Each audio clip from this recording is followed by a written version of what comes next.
Same thing with me. My question is, why do they have to change that? Why is that such a, they just said the word threat.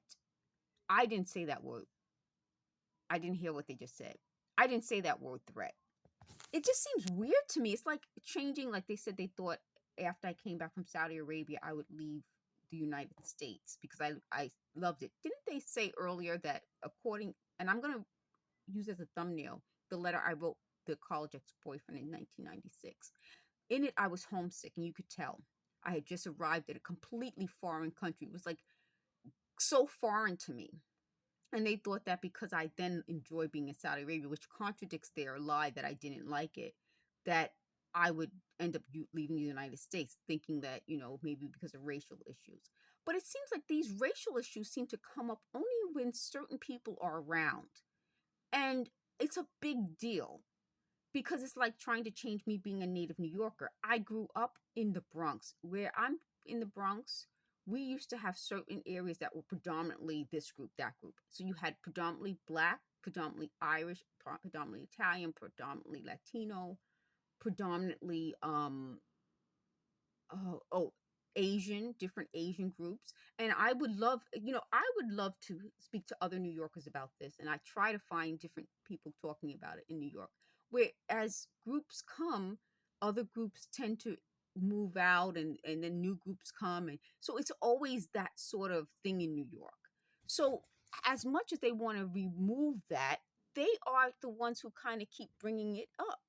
It's something that's so New York and so natural for us that it's not a big deal. Like if, say, for example, you say, oh, I feel like such and such, you go to that neighborhood because you can find that. It wasn't a big deal. But because they keep making it into a big deal, it's something that I wonder, is that how they wanted me to feel?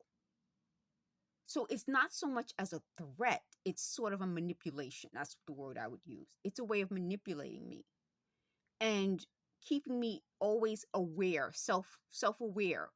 And that's what I want to go back to, that because I'm trying to get away from their psychology into their thought process. The thought process isn't just to see me as a threat, but to see me as someone they could manipulate into becoming a threat. Do you know what I'm saying? Meaning, if I sit here and say, like that, then I'm a threat because I'm causing chaos. I called them chaos agents, and they said they liked that phrase because that's what a chaos agent is. Someone who moves into a situation and causes so much uh havoc, so much, without using the word chaos, so much confusion that that agent causes something worse to happen. Meaning, if you have a room full of kids, and I'm not really around kids, but I think this would be a good example. I was a kid, and all of a sudden something comes into the room and distracts all the kids. All the kids get all, and then the bad people can take advantage of that. So I was supposed to be that kid that would cause all of this chaos. What I'm saying is that that would make me a threat. But once I realized that this was what they were doing to manipulate me, then I can present the information in a non-chaotic way. Instead of just like doing a video where I'm just yelling and screaming and getting upset, which I have done, I can do a video where I'm calm and tell you the thought process. The thought process is always to manipulate me into becoming a chaotic person. And once I become the chaos agent, then they can do something worse.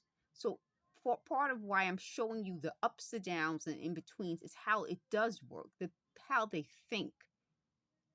Keeping me so self-aware and self-conscious of being Black and being an outsider type of Black, meaning someone whose family came here from another country, and then saying, well, if you came here from another country, then why do you get along with other people who came here from another country, yet you also get along with Black people? Well, because I can relate. It's something that we have in common. And the fact that the groups that they keep naming, Irish, Italian, what other group they name? They name another group that came around that time, can identify with me is because we even though I'm Black, I have something in common with them, and I can do the same with them. The other big deal about that is that if you want to talk about as a black person, I think the way they manipulate black people is going to be different from the way they would manipulate any white group, not just Irish or Italian, but any white group. Meaning, my race will be the easiest thing to manipulate. The next big thing being female. The next big thing, I showed you before I put the tea tree oil on, I showed you how my face was so swollen. I started to lose my bone structure. What they said to me is Irish people have similar bone structure where we have more of a square face. Our faces aren't oval. They said Latinos have oval faces. Now, I don't know. I this to me sounds crazy. I've met Latinos without oval faces who had square faces. But if I were to go into that, meaning I would then have to research it, get all involved in face shapes, as opposed to just going coming on camera showing you my face. You've seen me when my face was swollen. You've seen now that the swelling is going down. You've seen the ugly picture